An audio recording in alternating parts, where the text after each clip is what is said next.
Hey guys, Alex and Ned from 7th Hour Films back again with Doctor Who Classic. Last time around we had the Crotons. Dad, what was that one about? I literally have forgotten completely about it. What was it about?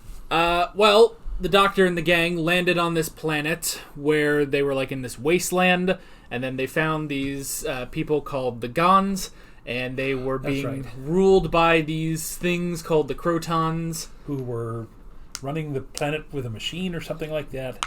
And it turns out that they are robots, and they need superior intellects to run their liftoff mechanism to get back into space, whatever. Yes. And they have been training the Gons for thousands of years and taking the top students and trying to drain their intelligence, but it's not working. So now I remember, they try to take the Doctor and get them off the ground, and he overloads their circuits or something like that. Yeah. For thousands of years, they've been trying to find two people smart enough to replace their two fallen pilots. However, none of the Gons have ever been smart enough until they find the Doctor and Zoe. And then they have this, tub of soup or something, and whatever powers them, and then the Doctor just pours acid to it and kills them. So... yeah, it was I don't want to say it was eminently forgettable, but seriously, I just before we started taping, I asked Alex what it was we watched because I completely forgot about it. Yeah, so it was still a good one, a nice four-parter still, but maybe not the most memorable one. So, although I hear now, granted, we haven't at time of recording this, it hasn't gone up to Patreon, it hasn't gone up to YouTube. So just from what I have initially heard, I think it's not a well-liked episode within the fan base. So so naturally we go against what the fan base says and we actually like it. It was perfectly fine, but just not very memorable. Yeah, it wasn't the greatest, but it was all right. Yeah. So this time around, we are on to The Seeds of Death. Okay. Which is a 6-parter. Oh. So we'll be going part 1 to 3 here, part 4 to 6 in the next one, which it's been a while since we've done that. So, with the invasion and the Crotons, we've just been watching, and the Mind Robber, we've just been watching a bunch in each sitting. So now, we're getting relatively close to the end of Troughton's era here? Yes, we are into the final 3 serials. Right, there's this one, then there's... Space Pirates or something like that? Yeah, Space Pirates, which is almost completely reconned. And then the War Games, which is 10 episodes. Now, are we going to do that 3, 3, and 4, or 5 and 5? How are we going to do that? I think I might have done, originally it was going to be 3, 3, 4, or maybe 4, 3, 3, but I think someone asked to do 4, 4, and then 2. So, okay. I don't know. I'll get a consensus on Twitter about that before we do that one. Yeah, it's been a while since we've seen something that long. Yeah, the only other serial to exceed 7 or 8 episodes would be the Daleks' Master Plan, because that was 12 episodes. Yeah. Well, it was 11 episodes. That business with Christmas in the middle, that doesn't count. So, but we still watched it anyway. Much to our dismay. But anywho, we do have the Seeds of Death. But yes, I believe we are coming to the end of the Troughton era. Which after this, I'm not really sure when eras start and stop. I'm not really sure how long Pertwee has. I don't really know how long Tom Baker has. I just know he has a lot of seasons. I thought somebody said that Tom Baker had 7 or 8 seasons. Yeah, I think he might be the longest. I think he might have been surpassed by one of the modern Doctors. I think maybe, even though the modern Doctors, they never really exceed 3 seasons, I think technically maybe Tennant has more episodes overall, or more stories technically. So, yeah, not sure about that. Maybe someone can clear that up. But yeah, but pretty much after this, I'm not really sure when we stop and when we start a Doctor's run. So, anywho, I guess that's basically it. You got anything else? I got nothing. Then let's go ahead and get into The Seeds of Death, Part 1. Here we go. Brian Hales. We've had that name before. Yeah. I think it was okay. I don't remember. Alright, so we're in some kind of solar system here. Well. A transporter. Eh. Not a fancy one either. You just sort of blink out of existence. Okay,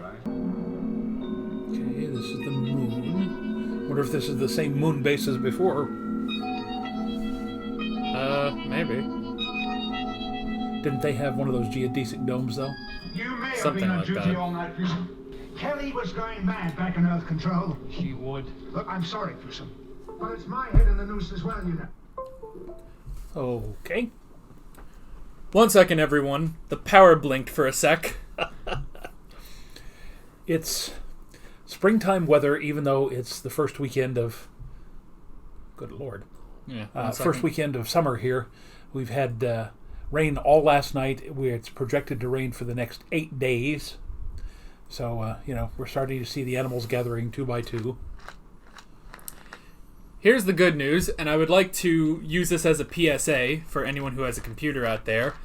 Buy yourself a backup battery, because we can now keep recording thanks to it. Goodness, that's never happened while I've been recording. That's pretty weird. And considering that it wasn't really a thunderstorm last night, it's just rain. Yeah. We're not expecting anything, major here. Maybe Yeah. some lightning and hail out west, but not here. That was very weird. Yeah, so... Anywho. All right, back to Fusham. Yeah, just take this back 10 seconds and then maybe 10 more, just so I can get an easy edit. And we're back. Clanging Don't footsteps. move, anybody. Don't do anything. Harvey, don't! Whoa! That was crazy. I refuse. You will be wise to cooperate at once. Otherwise, you will be destroyed. Well, I suppose that leaves me no alternative. Sounds a little like the Ice Warriors. Yeah. Don't do it. Silence. Oh, maybe it is. You are wasting time. Whoop.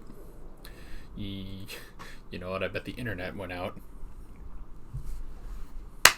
We're having a good time here. Please stand by. Stand by. Don't do it. Silence. Sibilant S's, do the Ice Those, Warriors come back? I didn't know that they certain came back element till of later. You are wasting Yeah, time. I thought it was later, but it's entirely possible they're back again. God, their ray is crazy. So we're almost 10 minutes into this episode and there's no Doctor Who? Yeah, I was just thinking that. Brent, Well, those letters on his helmet. CCCP. Of course. What? Just a minute. Must be in a museum. Yes, Oh. yes, I think that explains Oh, okay. Well, Doctor, what is it? it. Come on, let's have a look round, shall we?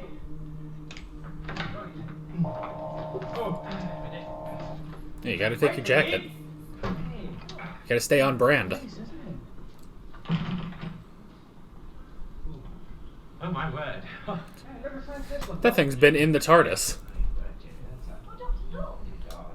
CCCP, by the way, is Cyrillic for USSR, Union of Soviet Socialist Republics. Although the system is still in its early stages, it is completely automated and foolproof against power failure. Unlike us. Exactly. In theory, yes. You will do it. He'd only make it worse. I think they are the Ice Warriors. Tethers. Do you mean to tell me that there's no other way of contacting them? No. Only by rocket. We can send up a flare. That could be our only answer. With about as much sense of adventure as a synthetic carbohydrates factory. Surely rockets would still be useful as an auxiliary means of transport, wouldn't they? Besides, how would man get beyond the moon? Nobody cares anymore about exploring space. Life made, well, it was made too easy by TMET. I see. So you lost government. This is a little topical, actually. The project was a... I was gonna say, you still need a rocket to get the TMAT to Mars. We don't repair I guess it, they're we'll not be going there. killed. Our friendship ended the day that you walked out of my laboratory and joined the government administration on TMAT. Different men, different careers, Dan. Yes, but you happen to know which career was going to be financed by government funds. But you could have come over with me. We asked you to join us. Yes, and worked as Miss Kelly's assistant, It's perhaps. like Twister. You know I He respect went and your got work, himself a Professor corporate Anderson. sponsorship. Would have welcomed you onto. Lock.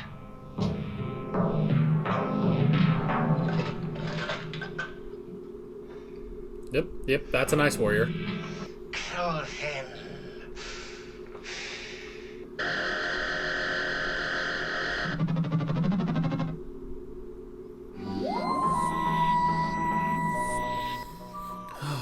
Okay. I see they still haven't updated their hands. Well, despite those 2 minor setbacks, that's episode 1. That's very interesting. Yeah. Okay. It's interesting that I only recognize them because of the sibilant S, because that's the Yeah. only character that we've had before that had that, I think. Yeah, pretty much. Yeah, I don't think anything else is really talked like they do. So, and it's pretty cool bringing back. Well, first off, bringing back the Ice Warriors. I think. I don't know. Has anything other than the Daleks and Cybermen? Well, I guess the Yetis were brought back too. Yeah. So, I guess this would probably be like the 4th enemy brought back. But yeah, I wouldn't have expected them yet. Now, were the Ice Warriors with Troughton, or were they with Hartnell? No, it was Troughton. It was middle of the 5th season, I think. Okay. I don't fully remember. All I remember is we had to get that one on DVD specifically. Like, it wasn't on BritBox for some reason. But yeah, so I'm pretty sure that was the 5th season, which was Troughton. So I also like the idea that, you know, the first time they brought back the Cybermen was on the moon base, and so the next time they're bringing back the Ice Warriors is also on the moon base. Like, but it doesn't seem to be the same moon base. No, I would imagine. I mean, I don't remember if there was any. Oh no, they said that the moon base with the Cybermen was in like 2070 or something. So maybe this is 2071. So it's been upgraded. It's a bit better. But that whole thing was about like controlling the weather and stuff like that, where this is all about the TMAT. So it definitely also an interesting idea that, you know, there's no space travel anymore. You know, we don't use rockets anymore. It's just the TMAT. And it's like, well, okay, but you're gonna need to, like, in order to use a TMAT, you have to set up the TMAT at the other place. So, like, if you want to go to Mars or something like that, you still have to have a rocket to go up there. But they're just not going past the moon. It's like, well, we got the TMAT on the moon. Good enough. That's just where we're going to be now for the rest of time. It's like, oh, well, all right. So, and again, why? If they're seriously, since they're obviously not colonizing the moon, you know, I want to just saying it kind of points out why did they get to the moon and then realize they didn't need rockets after that, or, you know, is there like a satellite link that you have to bounce some of these things off of the moon base to get them around to the opposite side of the world? I thought it was something like that, like they monitor, like they have a monitoring station on Earth for the TMAT stuff, but also maybe it's like a satellite sort of thing with like satellite television or something, where it's like, in order to use the TMAT, you do have to bounce it off of the moon. Now, that does fit in because in the 1960s, we were finally getting stuff like ABC's Wide World of Sports was transmitting by satellite live sports events from around the world. So, I mean, again, this could all be building on that. I don't know specifically, but yeah. And then, again, bringing back the Ice Warriors, what we need to find out is, are the ones we're going to watch in the next 5 episodes, would they already know about the ones who were defeated before, or are they coming to rescue them because weren't all of them killed? Or did some of them escape? They might have escaped, but if I remember correctly, the Ice Warriors was also like 5,000 years in the future. And if this is the 21st century, maybe this is how they get stuck here. That they're here, they get stuck, that whatever that ice age was happens, and then they're brought back in that episode. Which brings up the paradox. If the first one was so far in the future and this is how they get stuck, how would the Doctor not have recognized them the second time he sees them? But that But that's not thinking about it correctly, because it just means that the Doctor is meeting them in the opposite order. So, whereas he saw... It should mean that they should have recognized him, if that is where we're going, which we're just speculating at this point. But if that's the thing, they should have recognized him, which I don't think they did.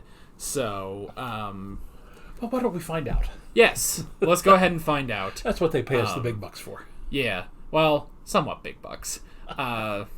Let's see, or not, depending on what is revealed in this episode in part 2.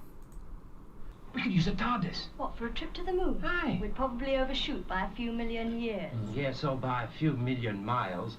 I'm afraid the TARDIS is not suited to short-range travel.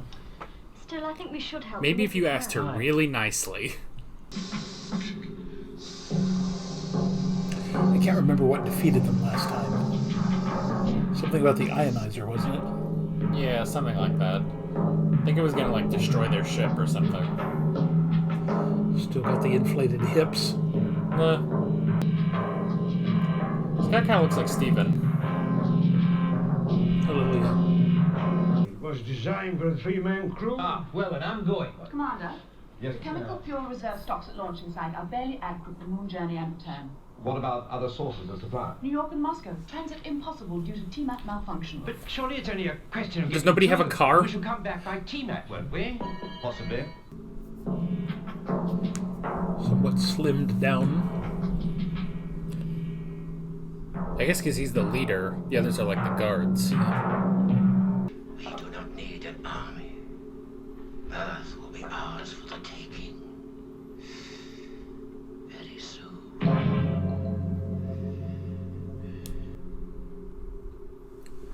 Maybe beginning to understand the seeds of death, planting the warriors there. You remember your takeoff briefing, Jamie? He's told me all about this G-force stuff. Now, I know. You don't know about it until you've experienced it. Look, so I'll have you know that... the doctor- T-minus 60 seconds from now. There's 1 minute to go.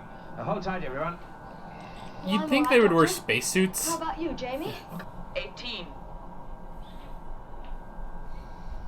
They're doing it in 4 12. second Yeah. intervals.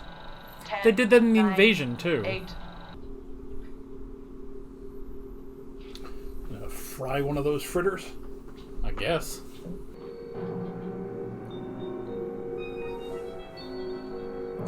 Now, the whole rocket shouldn't be going to the moon.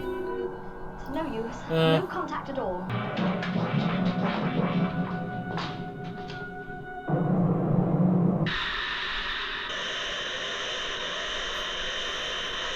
Oh, jeez. Solar power gives you a seizure. Well, good job. Did he evaporate him? I guess. Having frog legs for dinner. Nah. Without the beam, it'll be impossible to land safely. You mean we'll crash? Well, either that or drift on endlessly through space.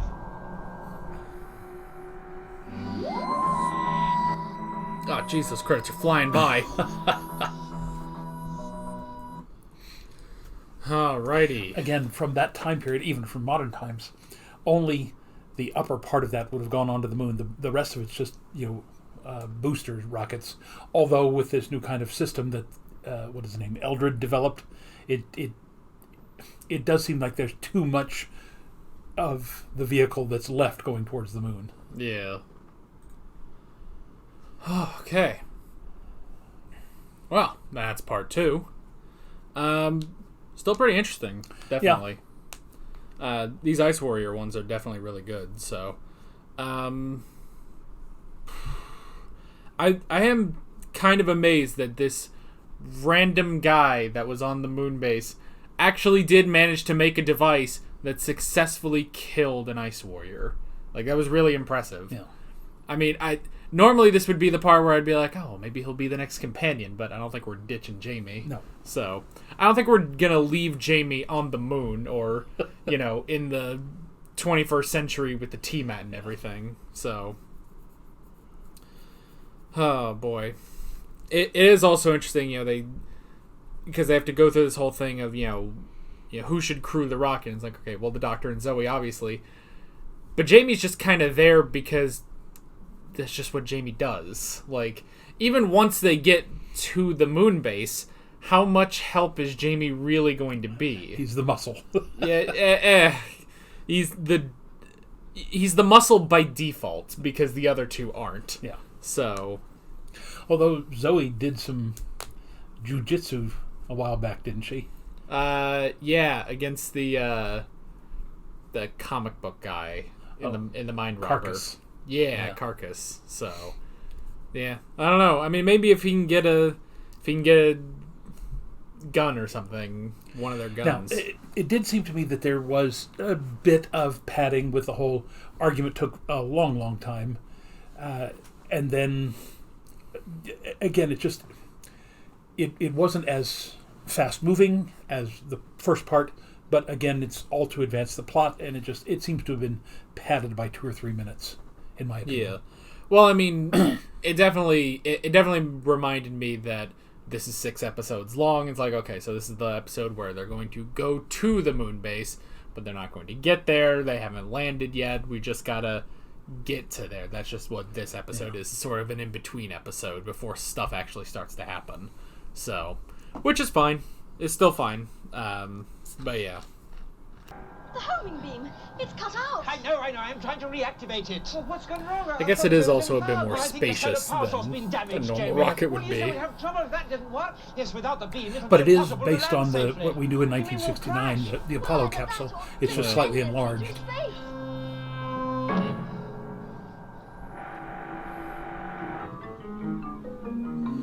Wonder if the Fireball XL5 and Thunderbirds people did that rocket for him. Control, this is Moonbase.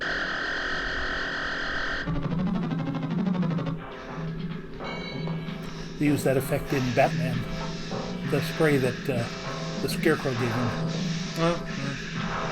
Bipeds, reptilian, armed with some kind of sonic device. Yes, ice warriors. Yes. Jim and I have met them before. They come from the planet Mars. So what do they want? Mars is a dying planet. I imagine they're trying to find a new home. Maybe that's why we didn't go to Mars. Oh, I think that's just a stepping stone. Now.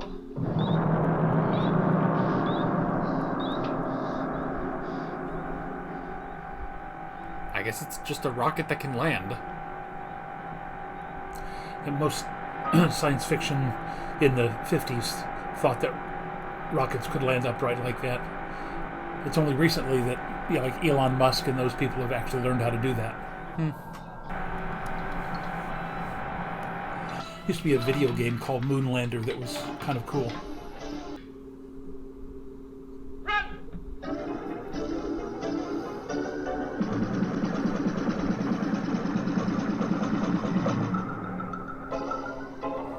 Good job, Doc. He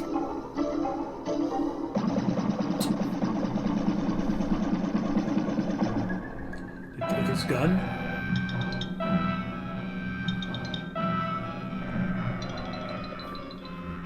Don't know what happened there. I mean, how hard is it to run away from these things? Apparently very hard. Heating system of the entire base is controlled from the center. Now, if we could reach those controls and turn up the heating. But how can we get there? There are ice warriors patrolling those corridors. Aye, yes, I know. The maintenance tunnels over here. Send Jamie through the tunnels again. Get through here, then.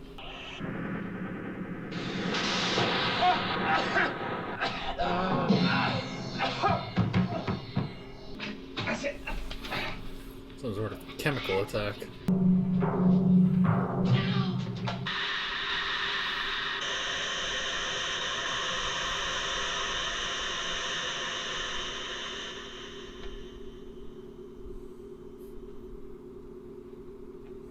It's just gone. Pile of dust on the floor. It's not even smoke or anything. Emergency transport systems now in operation. However, situation still extremely critical in most parts of the world. Primitive areas surviving best. But all major cities now suffering severe food shortages. Primitive areas, that's areas with farming, I'm guessing. Millions are going to die, especially in the cities. What is it?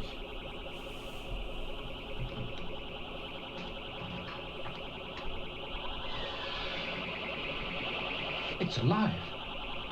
Close the door, you idiot.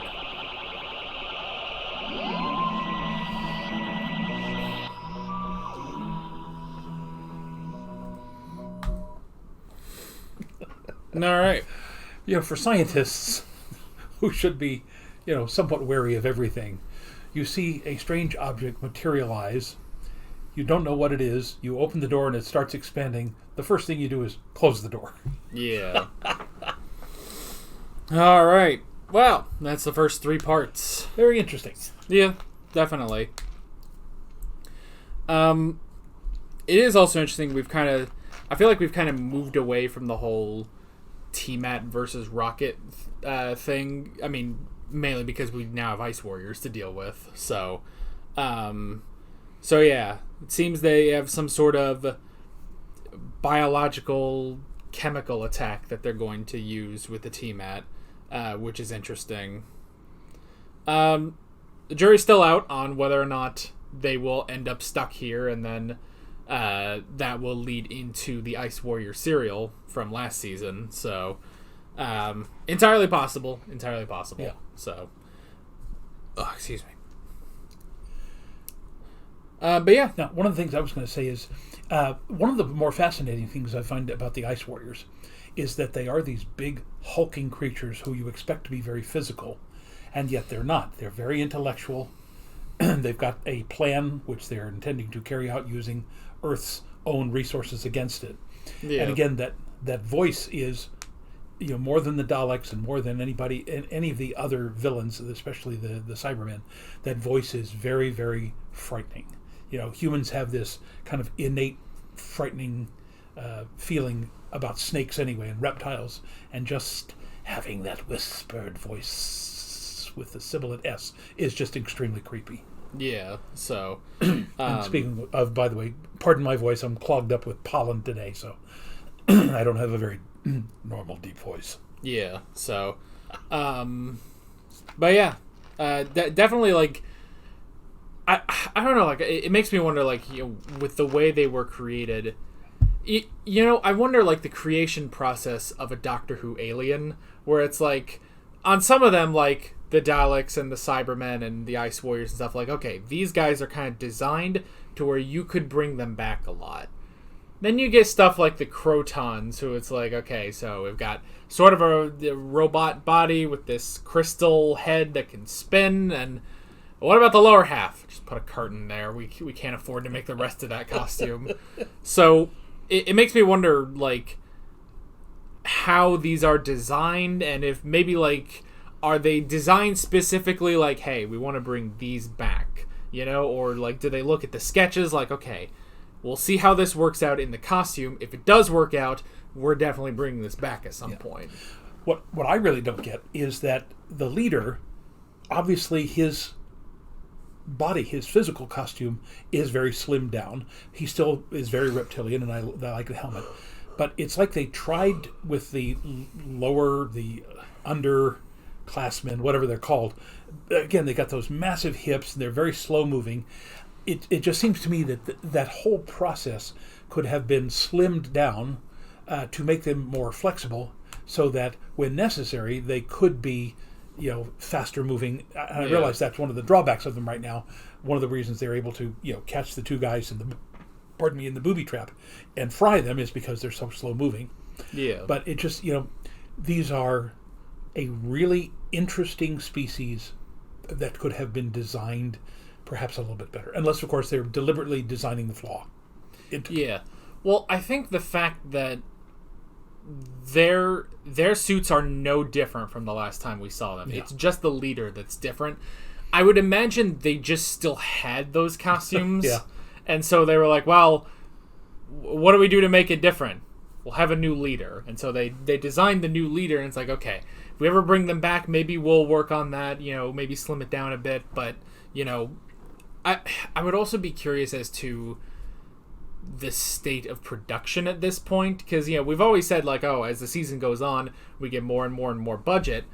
But now I'm also starting to think, well, wait a minute, we're about to get to a point where, and maybe slight spoilers, I guess, but we're about to get to a point, because we've seen some Third Doctor episodes, where the third Doctor is on Earth, no space, no time travel, just on Earth with the same sort of cast at unit, pretty similar locations, maybe just Monster of the Week, I guess, and which is sort of like this, only in similar locations, basically, not going throughout all of space and time. So I'm wondering if maybe as this season has gone on, maybe the budget is actually starting to decrease a little bit, or the BBC's like, okay, so you bring back the Ice Warriors. Okay, do you still have those costumes? Yeah. All right, you can make one. You can make one new one, and that's it, which is why the guards are no different. Yeah. So that could be it. But again, very frightening, the fact that the upper half of their faces is concealed behind the helmet, and all you see is just that very, scaly skin around their mouths. It's just, again, it's in my opinion, one of the better alien species that they've put together. Yeah, so to jump into the notes, which I actually didn't take a ton of notes on this one, but it was only 3 episodes, so I guess that could be it. So we did have the moon base and the whole thing with the T-Mat. It is interesting to see just sort of the reliance that Earth has on this T-Mat, which it's also interesting because we've never heard of anything like this or anything. And, you were kind of saying, like, well, the whole thing with maybe they have to, because they have to, like, bounce the signal off of the moon for the T-Mat to work, that's sort of like, broadcasting through satellite and stuff. But what exactly does, like, I'm trying to think, like, is there something in 1969 where it's like the Earth is getting too reliant on this, which sort of feeds into the Earth being reliant on the T-Mat in the 21st century in this story? No, because in the 60s we still had rail and ships, and we were starting to develop commercial air travel. Again, the first time that we went to Europe in 1956, we had to take a boat because there were no commercial flights available. We came back in 59 on a twin-engine turboprop. First time I flew on a jet was in 63 when we went over to London. So, it's jet travel, commercial jet travel is still relatively in its infancy here. So yeah, I'm not exactly sure what all that ties into. And one of the things that bothers me the most is they've never explained what T-Mat stands for. I thought maybe, like, in that first episode when, like, they played the museum video, like, it said something, but I don't remember what it said. It was like, I think it was like transportation mat thing. I don't know if mat is short for something, but yeah. They haven't fully said that. Yeah. So transportation of materials or something, but still. Yeah. For if you're going to use a contraction like T-Mat, you really kind of need to set it up instead of just calling it by that, because again, we're 3 episodes in and I'm going, what does T-Mat actually stand for? Yeah. And it's also interesting because, all right, so 1969, Star Trek is out by now for 3 years. Actually, 1969, I guess they're getting close to being canceled by now. So it's interesting because on Star Trek, they have the transporter and everything, but they also have the ships that go around for for interstellar space and stuff. And it's not until later when you get to Enterprise that they establish, like, well, in Enterprise, like, they sort of have the transporter for, like, materials and stuff, but I think, isn't it like they never use it on a person until, like, at one point, like, Captain Archer's in danger or something, and they just have to, and it's like, oh, Archer, you're the first person to actually be transported. So it's interesting that in this story, they made a fully functioning, perfectly good transporter, as long as you have the connection to the moon base, but they have nothing in the way of interstellar space travel or even interplanetary space travel because they just don't care. Which, now, we were saying, like, oh, well, is there something in 1969, this over-reliance that maybe they're trying to allude to? But it's also strange because this is honestly more topical now because, there isn't much, like the one guy said, like, oh, people lost interest in exploring space and stuff like that. So, which is true, because it's like, which granted, yes, going to the moon and going to the Mars, those are two separate, very difficult things. Like, 1969, which we're still not there. I'm pretty sure we're still in January at this point. 1969, we will get to the moon, but then it's just sort of that. Go to the moon, go do stuff on the moon, then the most is sending rovers to Mars. Even now, it's like, isn't it Elon Musk who's like, I think I can get people to Mars. I'm going to try, so... Well, there was that, I won't say it's a backlash, but there were people around the world who said, we've spent billions of dollars on space travel. And yes, we did get a lot of new technology and information out of it. But, we have people starving around the world, not just in, South America and Africa and Asia, but North America and Europe. And why are we spending billions of dollars on space travel when we should be taking care of the people here on our own planet? Yeah, but the problem with that? Nothing came about of that. Like, I get the whole thing. It's like, oh, well, we shouldn't be spending all this money on space travel. We need to take care of the people here. We still haven't done that. Nothing's progressed in that. Like, the money hasn't, I'm sure some stuff has happened, but, the money and the science is there. What we're still dealing with is the centuries-old problem of politics, of nationalism. People who say, we won't accept outside help because that would interfere with the way we intend to run our own culture, our own country. Yes, there is literally technology today where we could increase the production of food, both plant and animal, specifically plants, so that we could end poverty within a generation. We could end famine within a generation. But you cannot get governments to go along with it, and it's that's a sad fact of history. Yeah, well, and I guess also too, we don't have the huge space exploration like we did. I guess sort of the opposite side of that is like, okay, so what did we do on Earth? Well, we made the internet, and that is pretty big. I mean, and it's pretty big, it's pretty important, and I feel like I almost have to say that because that's where we are right now. Yes, is we are on the internet right now. So be sure to like and subscribe. But yeah, so that is important, and that is huge, and that is big, but still, that wasn't what we were trying to do. Like, that did happen, but that wasn't like, all right, let's stop this space travel and let's make the internet. Let's make YouTube. Like, no one said that specifically. Yeah. And again, I'm not specifically trying to rag on our own country here, but seriously, we have 4% of the world's population, and we use 25% of its resources, and that's just wrong. We have to get beyond this capitalist. Everything must be done for a profit. It's like right now working with the vaccines. It's the same thing that Jonas Salk did when he came up with the vaccine for polio. This is a guy who said, "Look, I don't care if you give me the credit for it. I'm not." He gave that to the world and said, "Cure people of polio." And that's what we're doing with these vaccines. Our entire family got all of our shots for free. And that needs to be done around the world. But we cannot get beyond some people who said, I have a brilliant idea and I need to monetize it. I can save the starving people around the world, but I need to get billions of dollars for it. That's just, it's wrong. And it's been wrong, since the discovery of the New World, as it were. Yeah. And another point on that, and we'll get off this tangent in a bit, and we'll talk about Doctor Who. But another thing that just made me think of is, I'll occasionally I'll get recommended on YouTube some Star Trek clips and stuff, and anytime I get recommended a clip of the Ferengi or Quark from Deep Space Nine, it's always interesting how they talk about their world, because it is the sort of capitalist. That's exactly what the Ferengi are, but it almost feels like they are capitalists, but for the good of their own planet.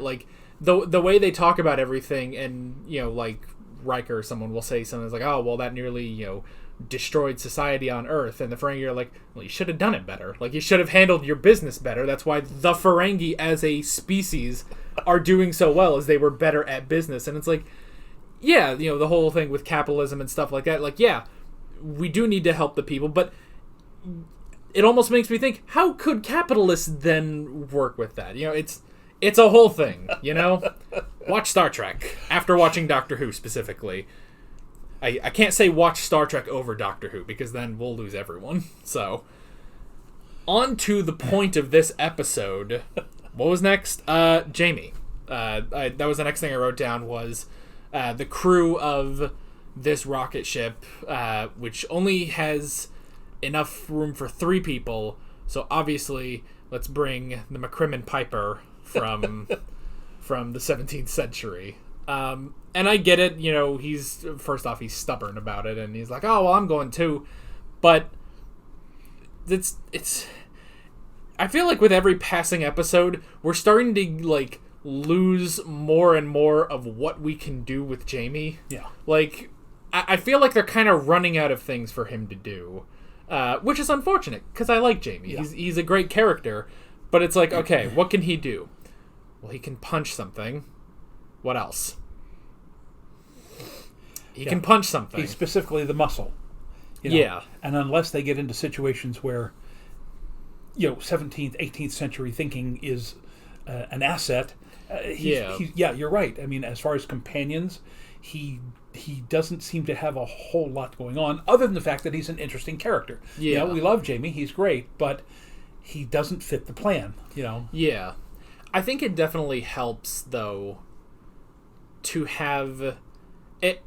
Even though I did like Victoria, it's probably better to have Zoe, because that means at least you have one companion when you go to the future and aliens and stuff like that. You have one companion who kind of knows how to do things. Because imagine if we still had Jamie and Victoria, they wouldn't be able to do anything, So, I mean, it's a true testament to the writing that they have made this character from the 17th century work as long as he's been here, which, I mean, he's been here since middle of the 4th season. It was Troughton's second story that they brought him in. Yeah. He's certainly been here. I think he's the longest running companion, technically. Maybe in terms of stories or episodes, maybe there's a modern companion, I think, that goes maybe 1 or 2 stories more, but I think definitely in terms of classics, he's the longest running companion.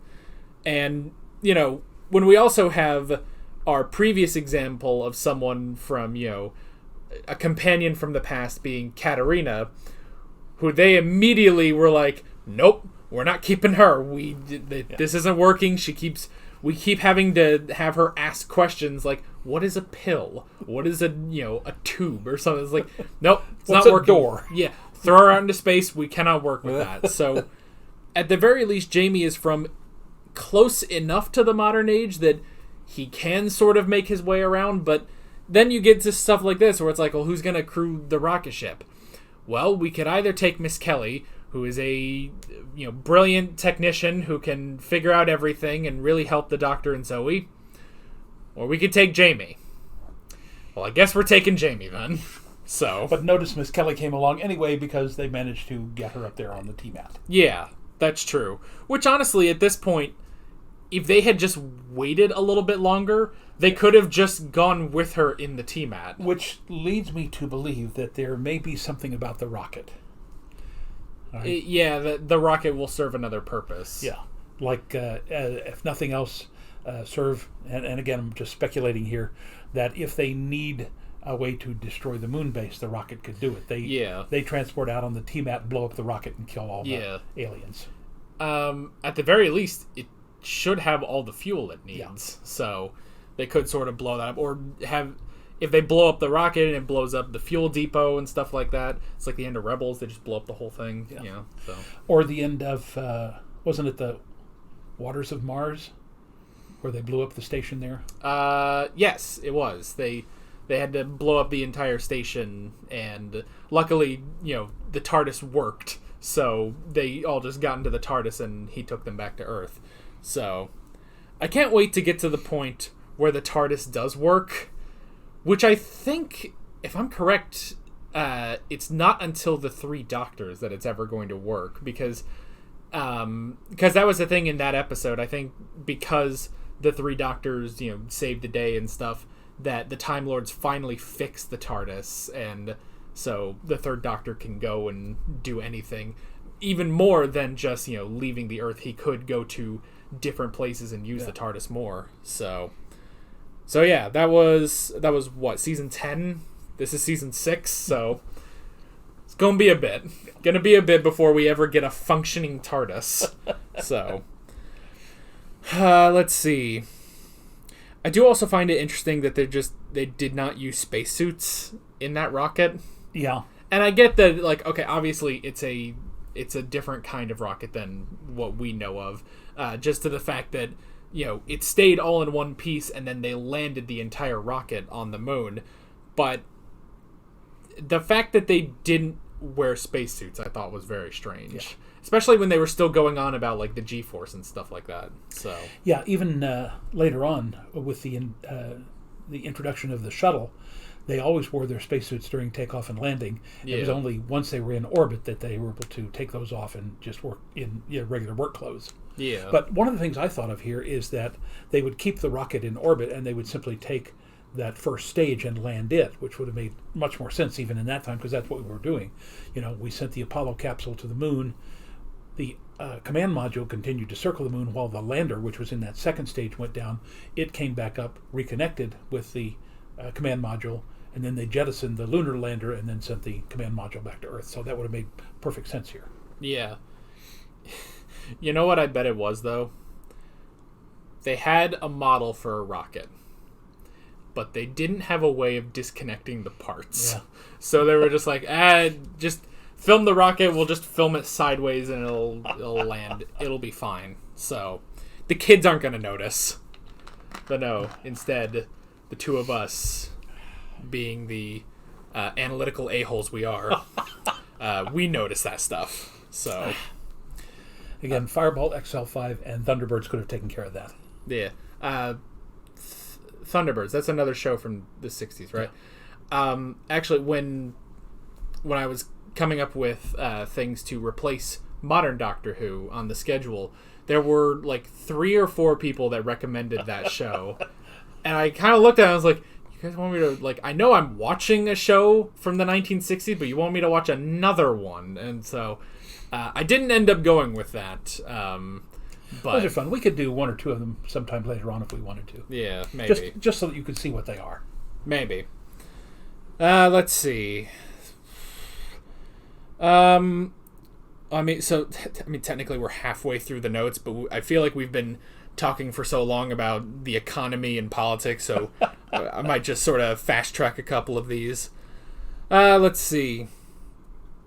Well, definitely, if I didn't pretty much know that we were kind of keeping Zoe and Jamie for a little while longer, I would probably suspect that Kelly and Phipps might come along. Phipps might need a better name than that, but apologies to all Phipps out there, but I don't know how well that name would go down. So, well, I'm sure he's got a first name, so they'd use that. Yeah. They rarely ever call Jamie McCrimmon. That's true. And what is Zoe's last name? It's like Harriet or something.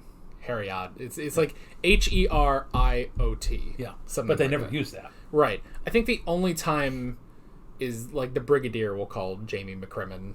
But I guess it's more military than anything. Yeah. So, but yeah, probably I would say if I knew we weren't keeping the 2 of them, then Kelly and Phipps would probably be good companion material anyway. So, I'm just very impressed that Phipps immediately created this trap and has successfully not just like injured or killed, but completely vaporized 2 ice warriors. He cremated them. Yeah. Which, I guess if they're ice warriors, they don't really like heat. So what are we going to do? We'll put them in a sunlight trap. Like, yeah, that probably will do the trick. So, very impressive, definitely. I also did find it a bit interesting that Kelly doesn't have a rank. It's just Miss Kelly. Like, I don't remember what the commander, A, his name, and B, what his rank was. It might have just been commander or something. I wonder if... Pull it up on the cast. It was Radner. I remember that now. but it doesn't say. Yeah, well, I don't think they're a military organization. I think they're a scientific organization. Yeah. But yeah, it seems like Kelly should be Dr. Kelly, if nothing else. Yeah. Or Professor Kelly or something like that. Right. They exclusively call her Miss Kelly, which I just thought was interesting. But yeah, let's see. We also had the landing, which was interesting, even though, yes, they have the whole thing of, well, if we just waited like 5 more minutes, we could have all beamed up with Kelly. Although, I guess that would mean that the entire gang would have been right there. And they did not know that the T-Mat on the moon was going to be reactivated. Yeah. And they didn't know the Ice Warriors were up there yet. Yeah. So, Phipps was the one that told them about it. I just realized I'm cracking my knuckles, and I exclusively get comments about that on my Doctor Who videos. No other viewers seem to care about that, so... We've had extensive conversations about your knuckle cracking on this channel. Yeah. Because I hate it. Well, it feels amazing. The problem is I crack every joint in my hands. Should I do my jaw cracking for them? I can kind of do that. I can't do it on command, but I can kind of do that. So... Listen to this. Ugh. Well, I'm also double jointed in my thumbs. I don't wish to know that. I used to not be. I don't know what happened. It's all that video game playing that you and your brother do. He's the same way, isn't he? Yeah, but I remember I used to just like not be, and then just one day I was like, oh yeah, look at that. I guess I am now. So that's probably not natural. So now we're talking about knuckle cracking and double jointing. Exactly. This is what the people pay for. Specifically if they're on Patreon. Everyone else sort of gets off scot-free with that. That analogy fell apart very quickly. Where were we? The seeds. That's the last thing to talk about. Okay, yeah, and they don't seem to be... I mean, the one that popped open on the Doctor didn't seem to have anything in it other than smoke, and he passed out. Yeah. And then the one at the end there just blew up like a giant, bubblegum bubble. Maybe they're controlled by the Ice Warriors, so because they let him open the thing up and pick it up, so maybe they just did it enough to what they thought would kill the Doctor, but then maybe it'll get really big in these cities, pop, and then just all of that sort of disperses around the atmosphere. So, but an interesting plan. You're definitely right about, despite the fact that they are these, this physical presence, they do a lot more strategic plans and stuff like that, which is interesting. But we will have to see what they're really going to be doing, what the whole deal is next time when we do the last 3 and we get on a tangent about something else. So, but yeah, that's all I got. You got anything else? I got nothing. And that is basically it. With all that being said, we're Alex and Dad from 7th Hour Films, and we will see you guys next time. Take care. Alright guys, thanks for watching this video. There's a bunch of links on screen if you want to go click around to any of those. There's 2 different playlists for Doctor Who, one for classic, one for modern. There's a subscribe button and a Patreon button, as well as other links in the description if you want to go check out any of those. See you guys next time.